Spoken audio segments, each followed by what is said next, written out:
Hi. Well, I'm an oboe player, but I decided to answer this question about saxophones in the orchestra because I used to play the saxophone and I miss it.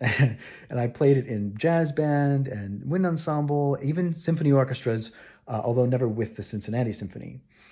So the reason we don't have a full-time saxophone section in the Cincinnati Symphony is that most of the music that we play simply doesn't have a saxophone part. The saxophone was invented by Adolph Sax in the mid 1800s, and we've got well over 2 centuries of orchestra music that precedes that, from composers like Beethoven, Mozart, J.S. Bach, Vivaldi, Haydn, and so many others from the classical, Baroque, Renaissance eras. Um, but even in the latter half of the 19th century to the present, most composers kind of tragically didn't include the saxophone when they wrote orchestra music.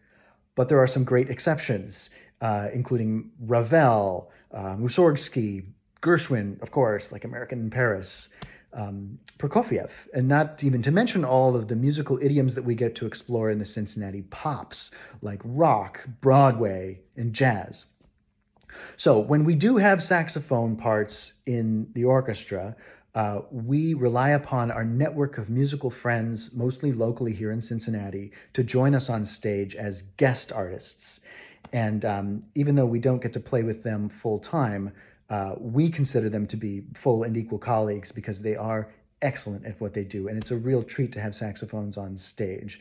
And because we have so many great friends who play the saxophone, unfortunately, I will probably never play the sax in the Cincinnati Symphony. Uh, so I guess I'm stuck with the oboe. Uh, but lest you think that it's gone from me entirely, there is definitely still a bit of that let your hair down, looser jazz saxophone in my DNA. And here's proof from a really fun night in New Orleans.